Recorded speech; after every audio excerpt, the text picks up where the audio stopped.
On tonight's program, ladies and gentlemen, we have something that's going to make you sick. My beautiful humans, hello, and welcome back to the Authentically Blue podcast. Yes, I said beautiful humans and not beautiful aliens. Hey guys, I am back in my consistency recording vibe. Where am I, you may ask, because the vocals, it feels like I'm in an endless room. I'm in my cousin's house in Kilimani and she's moving out. She's currently in the UK, so I am helping take myself back to my grandmother's and my aunt's house while mediating. Weirdly enough, the first time I was in this place, I'm literally waiting for the movers, so if they do interrupt me, I will continue at home.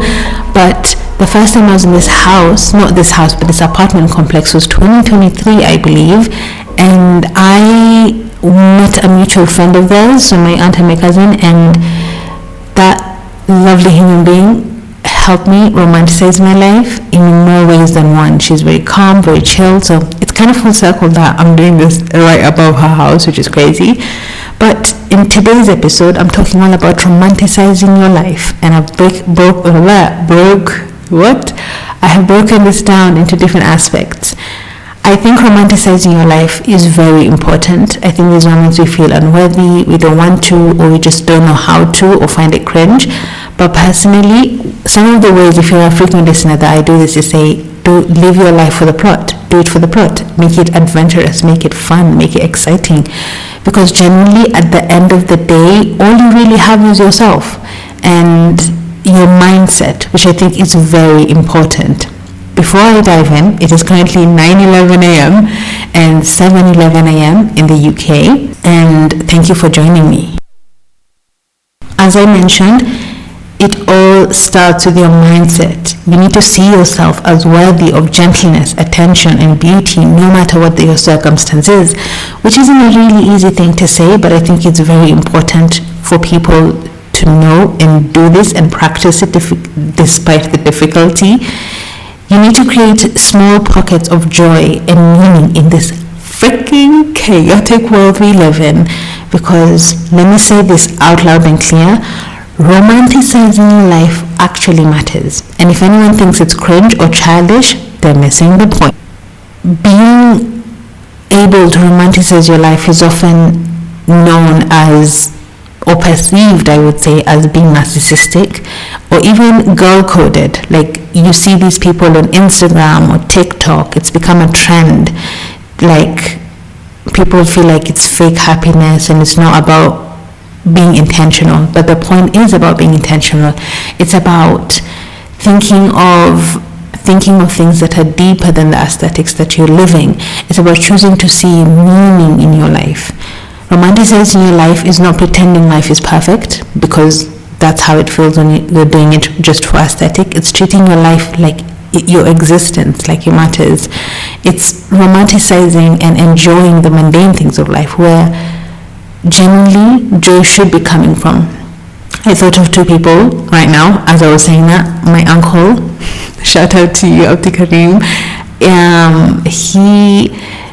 I've talked about him quite a bit on the podcast. I've never mentioned his name. Shout out to you. But he has made me more of a realist, and he's one of the people in my life and support system that I turn to when I'm like, I need a reality check and I feel like escapism or whatever the situation isn't working. And I'm like, he really romanticizes the shit out of his mundane life. He wakes up every day at 5 a.m. to do workouts, and it shows. He's like, I have to suffer the pain of the weights. I have to lift weights. I have to beat my mindset. I have to be there for myself. Like, he romanticizes things in his life, and it's become a lifestyle. It's become routine. It's become discipline. Anyway, the second person that I thought of is a YouTuber called Alia Zaitza, and most of her vlogs tend to be around romanticizing your life, the mundane things in life, and she does it really beautifully. I'll leave a link down below for her episode, one of her episodes, so you guys can go have a look.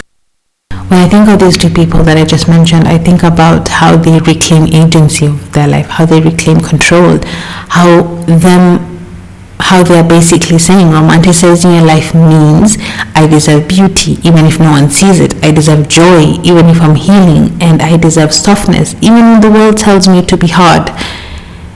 It's emotional intelligence. It's grounding. It's resistance.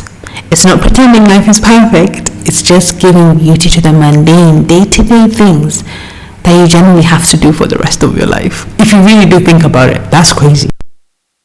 So what is romanticizing your life really about, you may ask? Personally, I think it's not fake positivity or pretending like your life is in a movie. It's about noticing the beauty of your life. Have you seen the sky? Have you seen the trees? Are you appreciating your health? Are you grateful for the people in your life, whether it's your mom, your dad, your sibling, your friend, your loved one, anyone who's giving you support or care or love? Is it a teacher, a co-worker? It could be anybody. There's someone somewhere out in this world who does not have these support people or health or a house, whatever it is that you're taking for granted. It's about appreciating that and romanticizing it. It's about going on a walk and saying, I don't have to go on a walk, I get to go on a walk because my body functions properly, because I'm healthy, because I'm worthy, because I'm grateful. It's about noticing that beauty. Romanticizing is when you light a candle, not for the aesthetic, but because it brings you back into your body, because the smell soothes you, because you find the act of putting on the candle very relaxing and you're showing yourself love, or buying yourself flowers. I'll give more examples later on in the episode. Literally about finding meaning in your daily life instead of waiting for the big moments to feel alive.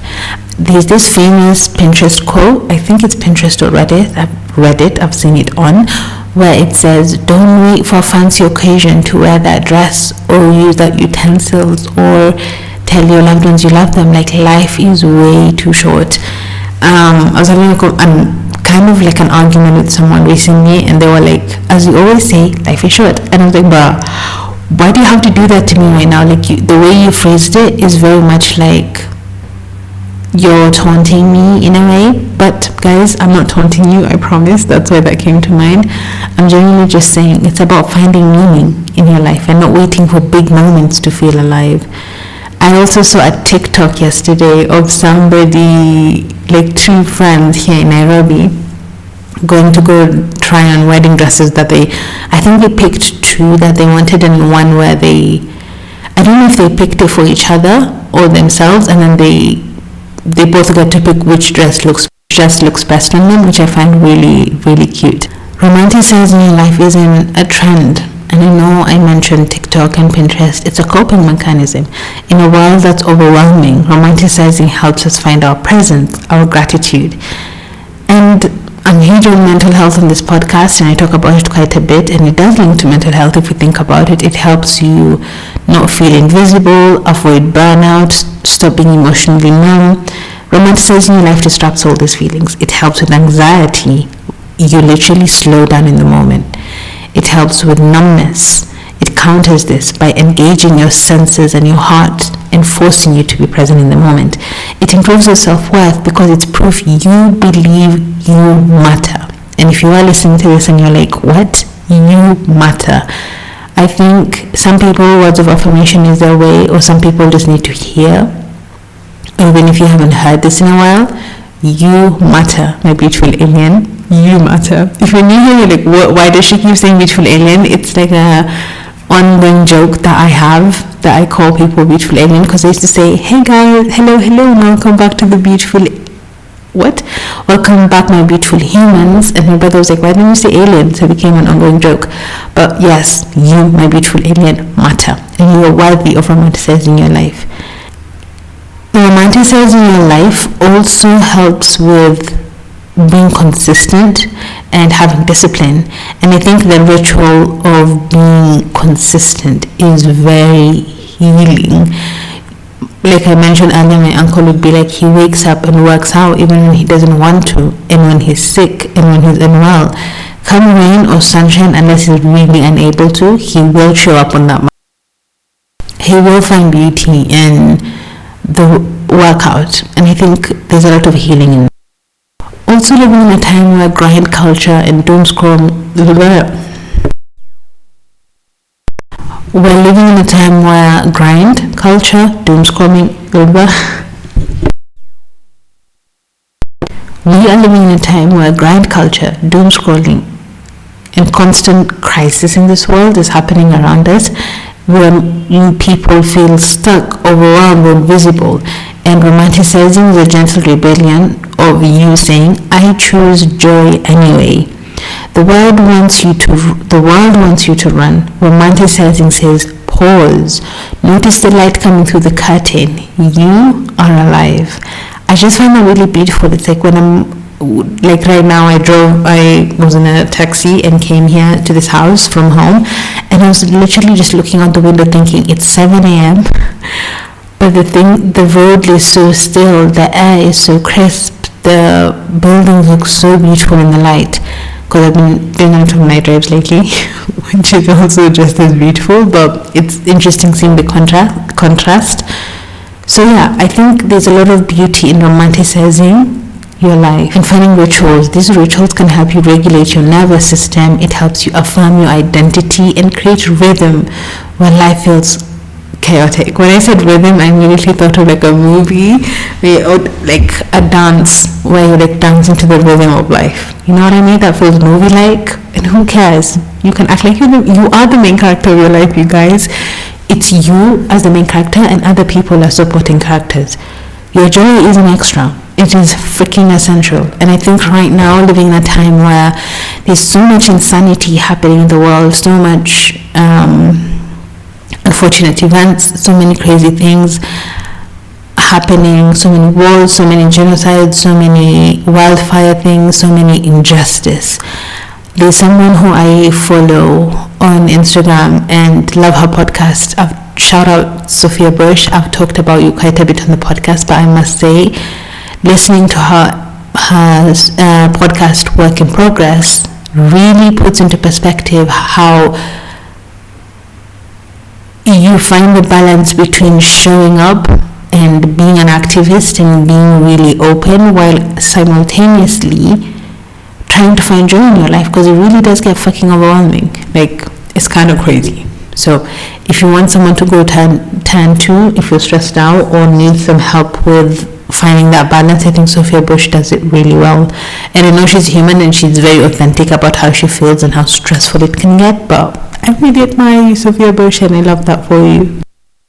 Now I'm going to give you guys examples of how you can romanticize your life and find beauty in the mundane things in life. It could be the way you pour your tea, how sunlight hits your kitchen wall, the smell of the lotion you apply around you. These things can grind you ground you. Instead of pushing you through survival mode, you may say, this moment deserves care. This moment deserves attention. This moment deserves love. Your daily life may not be glamorous, but it really is still sacred.